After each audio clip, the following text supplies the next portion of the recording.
The buzz around the Las Vegas Raiders 2025 NFL draft class has been electric. Fans and analysts alike are calling it one of their best in years.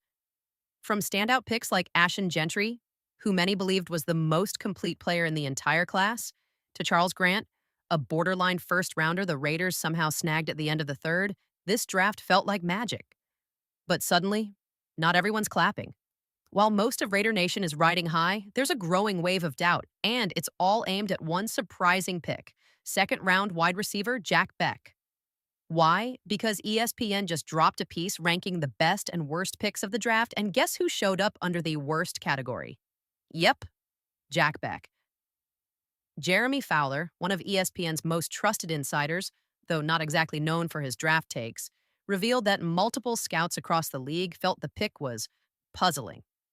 They liked the player, sure, but taking him in the second round? That raised eyebrows. Many believed he would have still been available in the third.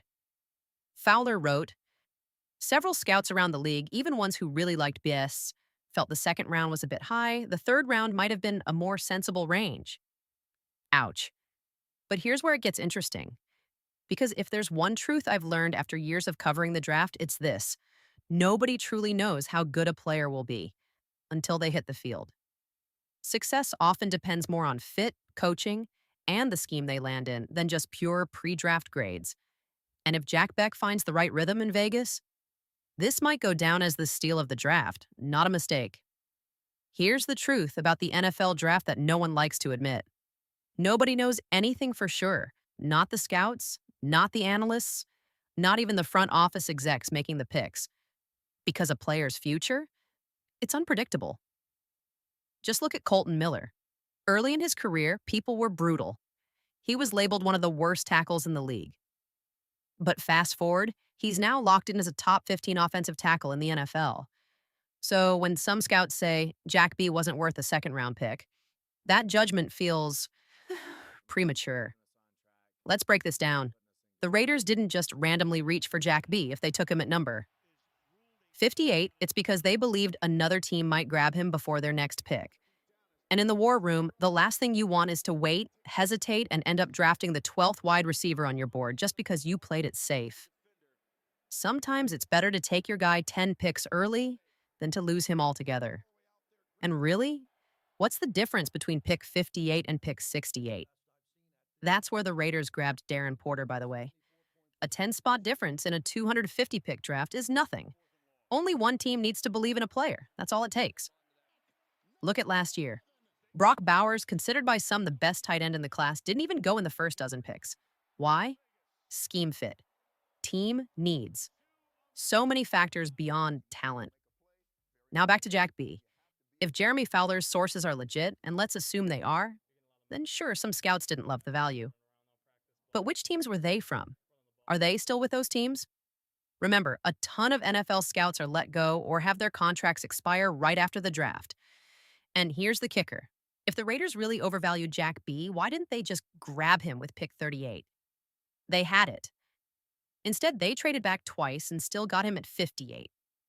That tells you one thing. They had a plan. They believed they could slide down, grab extra value, and still land their guy.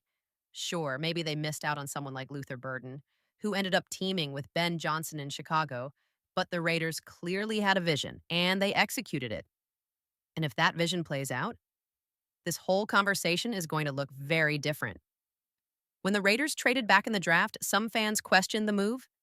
They passed on a receiver like Luther Burden, who went one pick later at number 39th. But here's the thing. Trading back gave them more picks. Without that move, they might not have landed Dante Thornton in the 4th round, or guys like Charles Grant or Caleb Rogers. That trade gave them more chances to build depth across the roster. As for Jack Bech, some people think the Raiders reached. But the team clearly believes in him. He fits their system, and they trust he can grow, especially learning from a veteran like Jacoby Myers. The front office, including John Spytek, Chip Kelly, and Pete Carroll, knows what kind of player they need. Even if you don't agree with every pick, there's a clear plan in place. Now on to a bigger concern, Christian Wilkins. Before the draft, The Athletic's Vic Tafur reported that Wilkins was seen back in a walking boot. If you remember, he suffered a Jones fracture in his foot last season and had surgery. He was out most of the year. During early offseason workouts, it seemed like he was recovering fine. No boot in sight. But this new report raised eyebrows. Then came Tony Pauline. Back in March, he reported Wilkins might need another procedure. After the draft, he doubled down on that claim. Pauline said the foot may not have healed properly and the Raiders may have been planning ahead by adding interior pass rushers like Hemingway and JJ. But here's the twist. Just 2 days ago, the Raiders posted a video of Wilkins hitting the sled. No boot. That's a good sign. So what's the truth? Hard to say. Maybe the team's just being cautious, but if Wilkins does need another surgery, that's a big storyline to watch this offseason. So what does all this mean for Christian Wilkins? Well, it's pretty clear his foot isn't 100% healthy.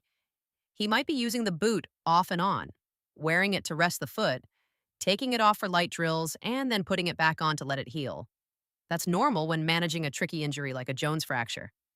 But here's the big concern.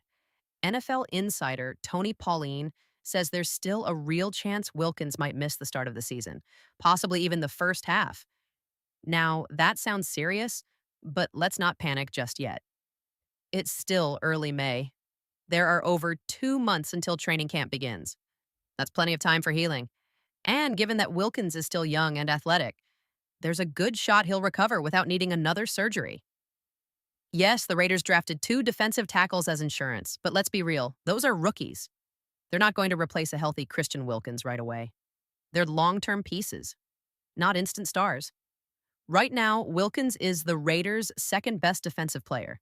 When he's healthy, he makes a huge impact. So we've got to be patient. You'll likely see photos of him out of the boot, then back in it, then out again. That's just how rehab goes. The good news? A recent image from the Raiders shows him hitting the bag. No boot, no limp, just working. And The Athletic even reported that Wilkins is expected to be ready by training camp. Until we hear otherwise, let's not overreact to every little update. He's healing. He's rehabbing. And hopefully come training camp, he's back to full speed. Now, before we wrap things up, let's talk about 2 more reports that just dropped. The first one involves Josh Jacobs, and it sheds light on how things really ended between him and the Raiders under Josh McDaniels and Dave Ziegler. So here's what Josh Jacobs revealed in a recent interview, and it's eye-opening. He didn't name names, but he made it very clear he was talking about the people in charge of the Raiders at the time. And no, it wasn't Mark Davis. Jacobs specifically said this had nothing to do with Davis. As we know, Mark Davis lets his general managers run the show, and during that time, it was Dave Ziegler calling the shots. Now, let's be honest. We saw the problems with Ziegler early on. His drafts were questionable from the start. Sure, trading for Devontae Adams was a big move, but the draft picks, not great. Dylan Parham was a third-rounder. Zamir White went somewhere around the 4th, and then there were picks like Matthew Butler and Neil Farrell, guys who didn't make much of an impact. Then came the Tyree Wilson pick, which raised even more eyebrows. Overall, the way Ziegler built the team just didn't work. And how he handled players? That's where Josh Jacobs gave us some real insight. In the interview, Jacobs said he wanted to stay in Las Vegas. He'd just spent a lot of money building a custom house there, hadn't even moved in yet. After having a monster season, he didn't hit 2,000 yards, but it was close. He felt like the team should have rewarded him. Instead, the Raiders offered him $10 million flat. No incentives. Jacobs said he would have been okay with $10 million if they had added some bonuses, like for rushing yards, catches, or average yards per carry. But they refused. They were cold about it. No incentives, no flexibility. Just take it or leave it. And here's where things got personal. Jacobs said he was ready to hold out. He and Max Crosby were sitting in his car in the Raiders parking lot talking things over. Then someone from the front office walked out, on the phone with a national reporter, maybe Adam Schefter or someone like that. That person? It was likely Dave Ziegler. And what did he say? He walked up to Jacobs and bluntly asked, "So, are you ready to come back? You going to take that deal?" No respect, no negotiation, just pressure. That moment showed Jacobs exactly where he stood with the front office and why he ultimately decided to move on.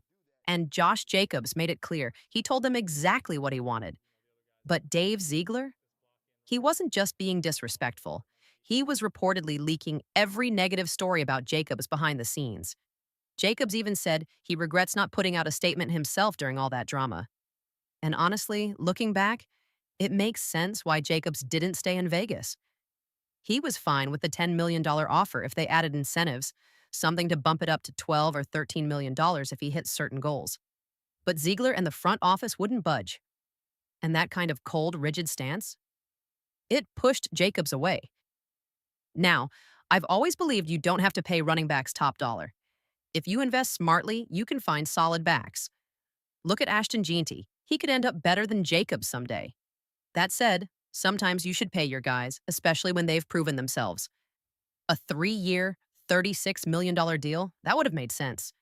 No one would have complained, especially considering the Raiders have paid more to guys who didn't even stick around. So, yeah, the way it was handled, totally wrong.